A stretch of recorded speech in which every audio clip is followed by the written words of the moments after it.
Do not enter unknown agreements. Do not sign pacts you don't understand. Do not agree to things that you do not know details about. Don't be quick to agree to things just because they take you out of a temporary problem, because they give you temporary reprieve. And many people have slain themselves. They have pierced themselves with many sorrows because they have entered into agreements carelessly, without looking into those agreements critically, without understanding exactly what they're looking at. You see, whether it's agreement to take a loan, do not just enter an agreement to take a bank loan or a loan from a financial institution because it takes you out of a temporary problem. Look into the consequences of that agreement first. Look into the details. Study it. Don't be quick. Sleep over it. Think about it. Pray over it. Seek the wisdom of God before you do it. There are people that have entered into mysterious and secret societies and secret organizations that promise them probably a financial reprieve, and they did not know the details of that agreement, and they found themselves in a lot of problems. The people that entered shrines and signed off their lives because they did not understand the contents and the details of the agreement.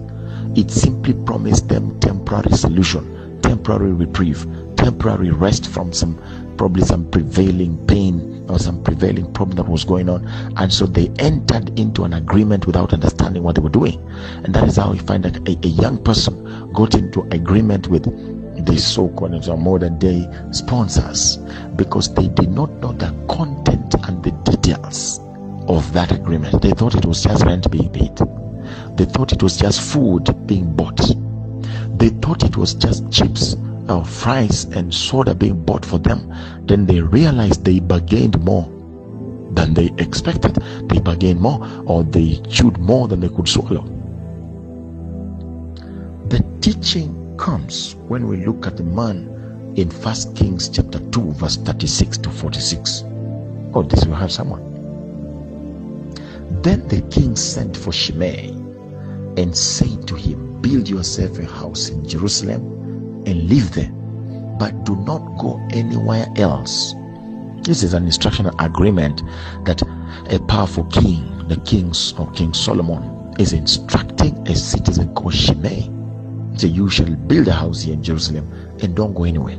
Don't leave Jerusalem. You see, just stay here. If it's in the village, make sure that you stay right here. And that is sometimes, you are in the house and a lot of things are taking place, and your parent calls you, or somebody calls you back home and tells you are going to take care of me here in the village. You will not go out like your brothers have gone out to the city. Your sisters have gone out to the city. You are going to stay here to take care of me, to take care of your mom, to take care of your father. And then because you do not understand the consequences of that agreement, you simply say yes. You are like Shimei. The Bible says, the day, verse 37, the king is telling him, the day you leave and cross the Kidron Valley, you can be sure you will die. Your blood will be on your own head. So Shimei, verse 38, does not even think about the consequences, does not think about what this entails. It says simply, Shimei answered the king, what you say is good. Your servant will do as my lord the king has said. And Shimei stayed in Jerusalem for a long time. You see, this is the mistake that many people do. Even if it's your father or your mom telling you that now this is exactly what is going to happen in your life, be very keen. Listen to the content and the details. Listen to the details. You see, sometimes you can find a parent or an old man. You're sitting with this old person or old relative in the family, and then the person begins to tell you that when they die, you will come and do this and this kind of ritual. You will bring a bull so that the bull can be slaughtered at the grave and all that, and you think it's a joke. You think it's just a joke, and so you say, no problem, I'm going to do it. You don't know the details of what you're talking about.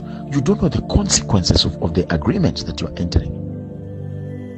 So if you are uncomfortable with that agreement, you simply make it clear at that point respectfully, so that in the spiritual realm, you see, the spiritual realm does not forget. You will forget, but the spiritual realm does not forget. So he says, Shimei stayed in Jerusalem for a long time, But 3 years later, he has forgotten. Two of Shimei's slaves or servants ran off to Achish, son of Maacah, king of Gath, and Shimei was told, your slaves are in Gath. At this, he forgot that he committed himself to staying in Jerusalem and that he would never cross the Kidron Valley. And then says, at this, he saddled his donkey and went to Achish at Gath in search of his slaves. So Shimei went away and brought the slaves back from Gath. He has just violated the agreement he entered. The king summoned Shimei and said to him, did I not make you swear by the Lord and warn you, on the day you leave to go anywhere else, you can be sure you will die? At that time you said to me, you agreed. You didn't know the details, but you agreed. What you say is good, I will obey. Why then did you not keep your oath to the Lord and obey the command I gave you? The king also said to Shimei, you know in your heart all the wrong you did to my father. Even past things are now being dug up. David, now the Lord will repay you for your wrongdoing. But King Solomon will be blessed and David's throne will remain secure before the Lord forever. Look at verse 46. Very unfortunate turn of events. It could have been avoided. Then the king gave the order to Benaiah, the son of Jehoiada. It's like the king's assassin, the one that the king would send to go and kill. You see, and he went out and struck Shimei down and he died. The kingdom was now established in Solomon's hands. You see that? So when this old person was saying that when he passes on, you will come and inherit this and do these rituals, what were you agreeing to? What were you talking about? Why did you say yes, you're going to do it? And so when it happens, you find yourself in a circumstance where you need to carry out the rituals as you agreed, but you thought it was a joke. Then you fail to carry out the rituals, you do not know how to deal with it spiritually, consequences land on your head. So be very careful. Do not enter agreements you have no details about. It's not a must.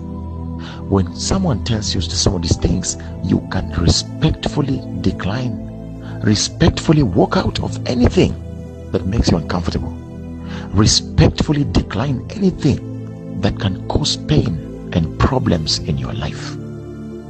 This is wisdom.